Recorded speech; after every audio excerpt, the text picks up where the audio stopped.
दोस्तों नमस्कार। आज हम बात करेंगे नए टॉपिक्स के बारे में। Chemical nature and biological role of lipid. Lipid के केमिकल नेचर और उसके बायोलॉजिकल रोल के बारे में हम लोग जो है स्टडी करेंगे। आइए देखें लिपिड। सबसे पहले जो है लिपिड और इसके इंट्रोडक्शंस के बारे में हम बात करेंगे। द वर्ड लिपिड, जो लिपिड होता है, डेराइव्ड फ्रॉम ग्रीक वर्ड लाइपोज। ये ग्रीक वर्ड लाइपोज से जो है डेराइव किया गया है, यानी कि उत्पन्न हुआ है, जिसका मीनिंग फैक्ट, जिसकी मीनिंग होती है, जिसका अर्थ होता है फैट। हम आगे बात करेंगे। Lipid are present in all plant and animals. जो लिपिड होती है वो सभी प्रकार के एनिमल और प्लांट के सेल में जो है प्रेजेंट होती है, यानी कि उपस्थित होती है। हम आगे बात करेंगे इसमें।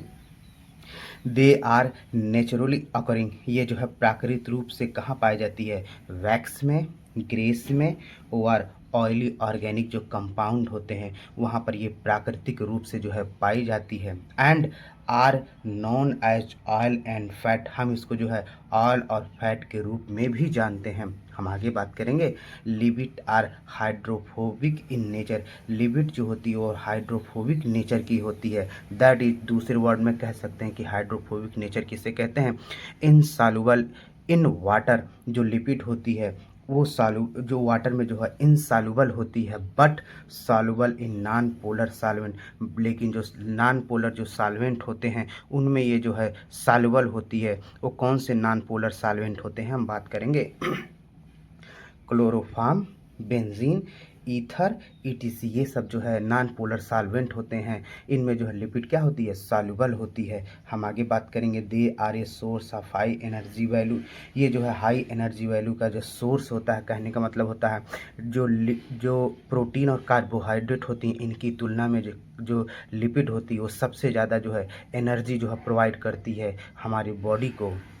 हम बात करेंगे लिपिड के केमिकल नेचर्स के बारे में। फर्स्ट देखेंगे हाइड्रोजिनेशन। हाइड्रोजिनेशंस का मतलब होता है कि हाइड्रोजन जब किसी यौगिक के साथ जो है जुड़ता है तो उसके डबल बॉन्ड को जो है सिंगल बॉन्ड में कन्वर्ट कर देता है। इसी प्रक्रिया को हम लोग जो है हाइड्रोजिनेशंस कहते हैं। आइए इसमें देखेंगे।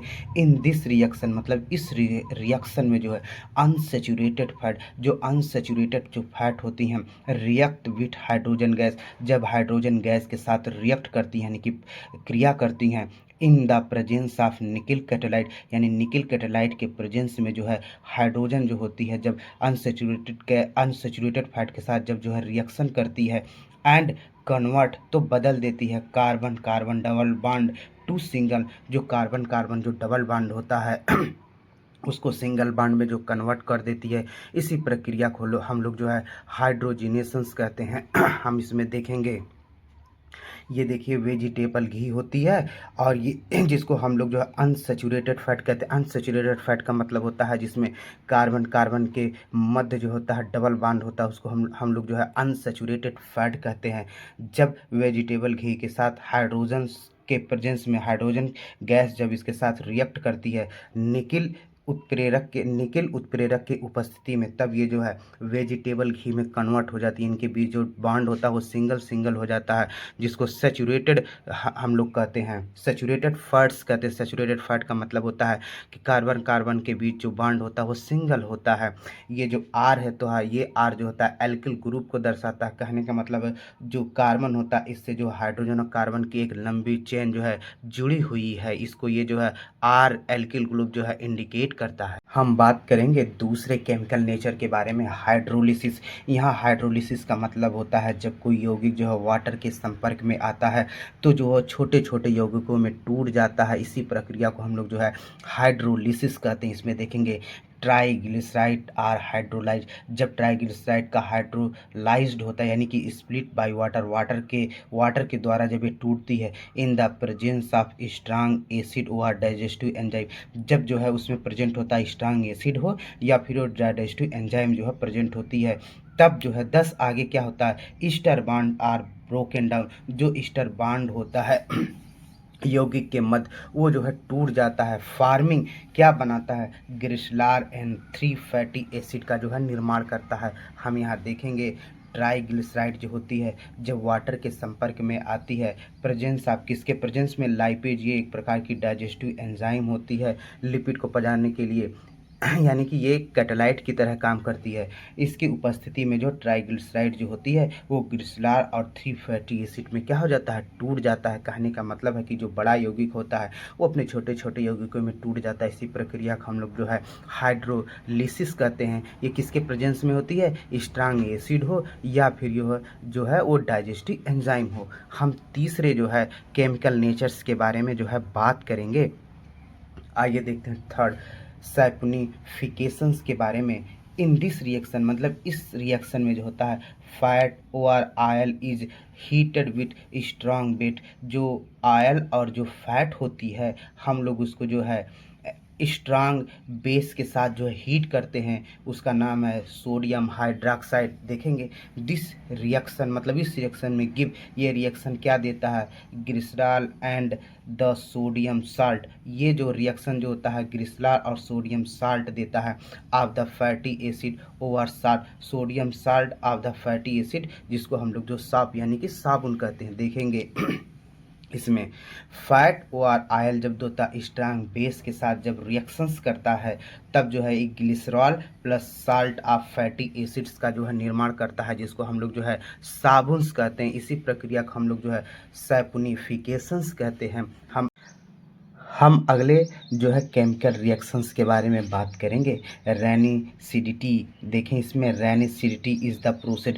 रेनिसिडिटी एक ऐसी प्रक्रिया है इन विच, इसमें जो है फैट एंड आयल, जो फैट और आयल होती हैं गेट स्पॉइलेट। गेट स्पॉइलेट का मतलब होता है कि वो खराब हो जाती हैं।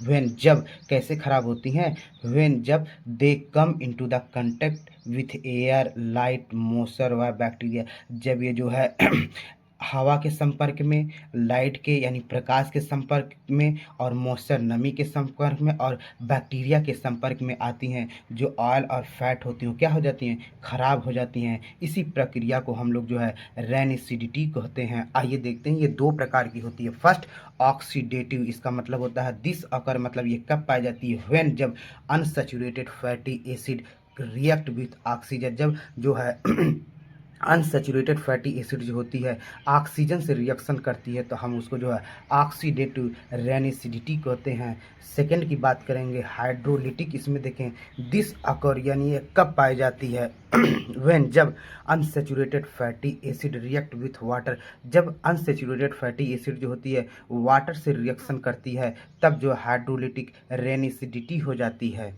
हम बात करेंगे लिपिड के बायोलॉजिकल रोल्स के बारे में। आइए इसमें देखेंगे lipids perform several biological function. Lipid जो होती है वो विभिन्न प्रकार के बायोलॉजिकल फंक्शन को जो है परफॉर्म्स करती है। फर्स्ट की बात करें कैसे, स्टोरेज के रूप में। देखें they are stored in adipose tissue, जिसको हम लोग जो फैट सेल कहते हैं। इस लाइन को हम जो है इस लाइन से समझेंगे। Serving as a long term energy reserve, ये क्या करती है, ये लंबे समय तक जो है ऊर्जा को जो है अपने अंदर जो है संरक्षित करके रखती है, यानी रिजर्व करके रखती है। कौन, एडिपोज जो टिश्यू, जिसको हम लोग जो फैट सेल्स कहते हैं। नेक्स्ट की हम बात करेंगे एनर्जी सोर्स।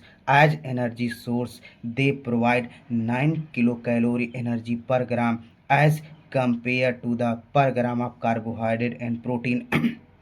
जो फैट्स होती है वो 1 ग्राम में जो है 9 किलो कैलोरी जो है एनर्जी जो है वो प्रोड्यूस करती है। कंपेयर किसकी तुलना में, कार्बोहाइड्रेट और प्रोटीन की तुलना में जो फैट होती है वो 1 ग्राम लिपिड्स में जो है 9 किलो कैलोरी एनर्जी जो है वो प्रोवाइड्स करती है।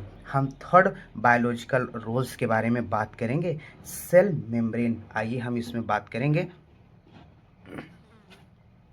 दे are important component of cell membrane, ये सबसे महत्वपूर्ण कंपोनेंट होता है सेल मेम्ब्रेन का। हम जानते हैं जो सेल मेम्ब्रेन होती है वो लिपिड प्रोटीन लिपिड्स की बनी होती है। हम आगे बात करेंगे मेम्ब्रेन परमेबिलिटी। परमेबिलिटी का मतलब होता है कि एक ऐसी लेयर्स या ऐसी कह सकते हैं कि जो सेल की जो लेयर होती है वो अपने अंदर सिर्फ गिने चुने ही पदार्थों के आने जाने का रास्ता देती है, उसी को हम लोग कहते हैं मेम्ब्रेन परमेबिलिटी देखेंगे, दे रेगुलेट मेम्ब्रेन परमेबिलिटी। जो लिपिड होती है वो मेम्ब्रेन की परमेबिलिटी को रेगुलेट करने का काम करती है। हमने पहले भी बताया कि सिर्फ गिने चुने ही पदार्थों को अंदर बाहर आने जाने का रास्ता देती है। हम अगले नंबर की बात करेंगे, vitamin. Lipid are essential for effective absorption. Lipid जो होती है वो एब्जॉर्प्शन के लिए इफेक्टिव होती है। कैसे? आप फैट सॉल्युबल विटामिन, जो फैट में जो सॉल्युबल विटामिन होते हैं उनके एब्जॉर्प्शन के लिए इफेक्टिव होती है। कैसे? जो ADE के होते हैं ये फैट सॉल्युबल विटामिन होते हैं। जब लिपिड होगी तभी इनका एब्जॉर्प्शन जो है संभव हो पाएगा फ्रॉम द इंटेस्टाइन। कहाँ? इंटेस्टाइन्स में। अगले नंबर की बात करेंगे, थर्मल इंसुलेशन। थर्मल इंसुलेशंस का मतलब होता है हीट को जो है अंदर से बाहर नहीं जाने देने की प्रक्रिया को हम लोग जो थर्मल इंसुलेशंस कहते हैं। कैसे? Fat deposit in the subcutaneous layer. जो फैट होती है वो सबक्यूटेनियस के नीचे क्या होती है? डिपॉजिट होती है। प्रोवाइड थर्मल इंसुलेशन, ये थर्मल इंसुलेशन प्रोवाइड करती है, यानी कि हीट को जो है बाहर नहीं जाने देती है। कैसे? देखेंगे, टू मेंटेन बॉडी टेम्परेचर, और ये बॉडी टेम्परेचर को क्या करती है? मेंटेन्स करके रखती है। हम अगले नंबर की बात करेंगे, enzyme system. They R component of various enzyme system. Lipid जो होती है वो वेरियस एंजाइम सिस्टम का जो है कंपोनेंट होता है। बात करेंगे नेक्स्ट की और लास्ट की, transport lipoprotein, transport cholesterol and triglyceride from their origin to the site of use. जो लिपोप्रोटीन होती है वो ट्रांसपोर्ट करती है किसको? कोलेस्ट्रॉल और ट्राइग्लिसराइड को। फ्रॉम कहाँ से? वर्जिन साइट से। और कहाँ? जहाँ इसका उपयोग होना होता है वहाँ पर इसको क्या करती है? ट्रांसपोर्ट करती है। हम बात करेंगे न्यूक्लिक एसिड और इसके chemical nature and biological roles के बारे में बात करेंगे। पहले न्यूक्लिक एसिड और इसके इंट्रोडक्शंस के बारे में। Nucleic acid are macromolecule. जो न्यूक्लिक एसिड जो होते हैं वो मैक्रोमॉलिक्यूल होते हैं। They are composed of nucleotide. ये जो है न्यूक्लियोटाइड से मिलकर बने होते हैं, यानी कि कह सकते हैं न्यूक्लियोटाइड जो होता है वो न्यूक्लियोसाइड की जो है यूनिट यानी कि इकाई होती है। हम आगे बात करेंगे, द टर्म न्यूक्लिक एसिड। जो टर्म न्यूक्लिक एसिड है is the overall name for DNA and RNA। जो DNA और RNA का जो नेम होता है उसी को हम जो है लोग मिलाकर जो है उसको जो है न्यूक्लिक एसिड्स कहते हैं। हम बात करेंगे आगे, दे कैरी जेनेटिक इन्फॉर्मेशन। ये जेनेटिक इन्फॉर्मेशन को जो है कैरी करते हैं यानी ढोते हैं, यानी कि एक जनरेशन से दूसरे जनरेशन में ले जाने का काम करते हैं। कौन? Nucleic acid. आगे हम बात करेंगे within the cell, cell के अंदर, and actively participate in protein synthesis. ये जो है एक्टिव रूप से जो होते हैं प्रोटीन सिंथेसिस में क्या होते हैं? भाग लेते हैं। हम आगे बात करेंगे इनके बारे में अच्छे से।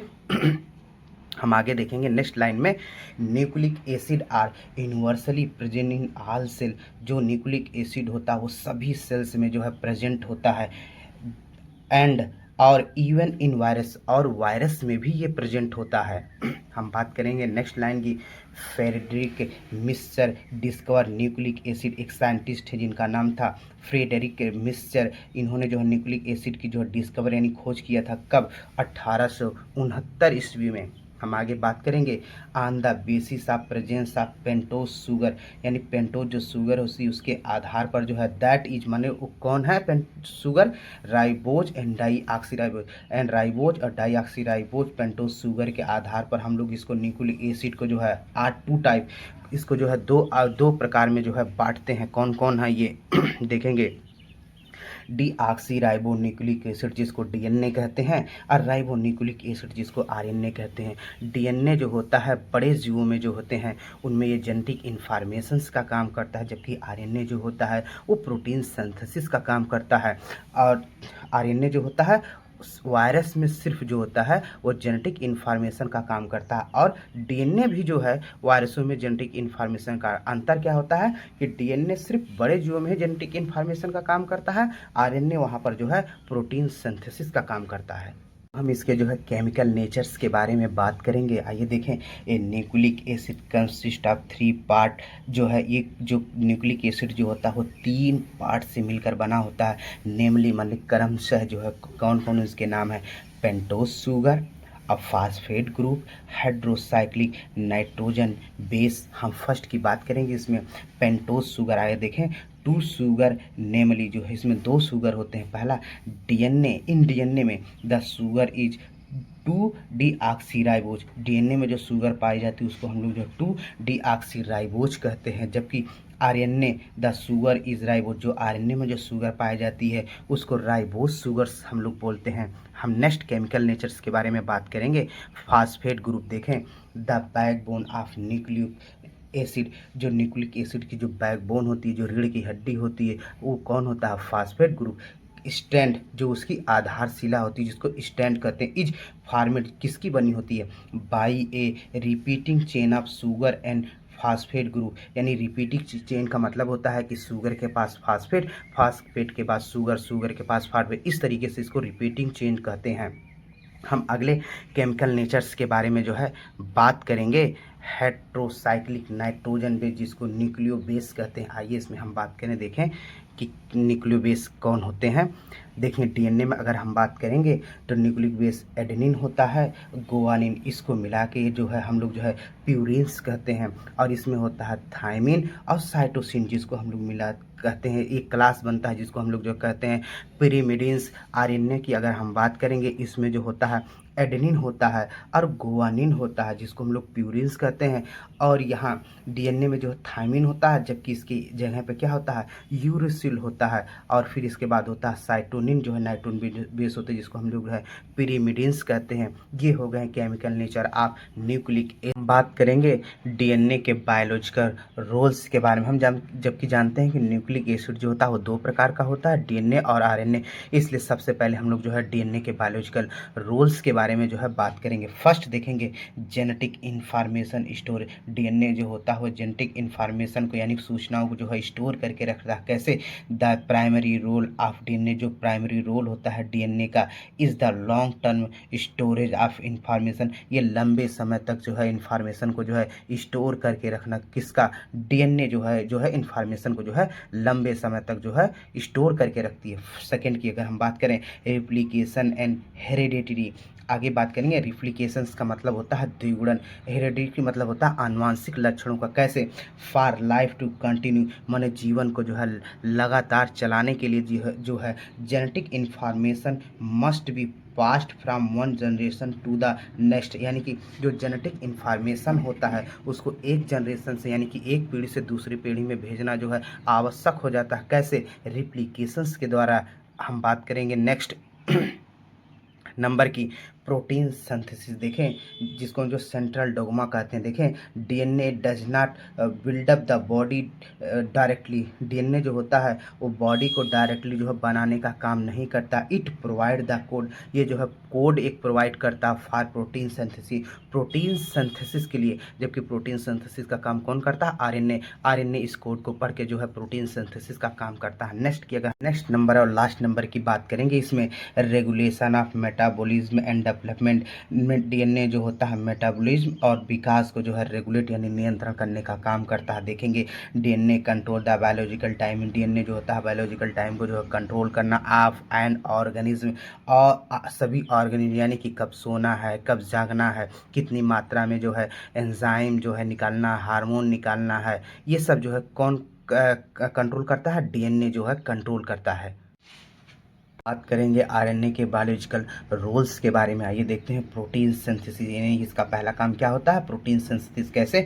RNA is the primary mediator is converting genetic information. जो आरएनए होता है वो प्राइमरी मेडिएटर होता है, जेनेटिक इंफॉर्मेशन को कन्वर्ट करता है। कैसे? From DNA into the functional protein, यानी कि डीएनए से जो फंक्शनल प्रोटीन की जो कोडिंग जो मिली होती है, आरएनए जो होता है उसको जो है कन्वर्ट कर देता है। किसमें? प्रोटीन सिंथेसिस के लिए। हम नेक्स्ट की बात करेंगे जीन रेगुलेशन। ये जीन रेगुलेशन का काम करता कौन? आरएनए। देखेंगे RNA molecule control gene expression. RNA जो मॉलिक्यूल होता है वो जीन के एक्सप्रेशंस को जो है कंट्रोल करता है। नेक्स्ट की अगर हम बात करें जेनेटिक इंफॉर्मेशन स्टोरेज, ये आरएनए जो होता है जेनेटिक इंफॉर्मेशन को स्टोर करके रखता है। हमने पहले भी बताया इन मेनी वायरस, बहुत से वायरस में जो होता है आरएनए जो होता है जेनेटिक इंफॉर्मेशन को जो है स्टोर करके रखता है। अगर हम नेक्स्ट और लास्ट की अगर हम बात करें स्ट्रक्चरल रोल, इसमें देखेंगे RNA play a role in forming cellular structure.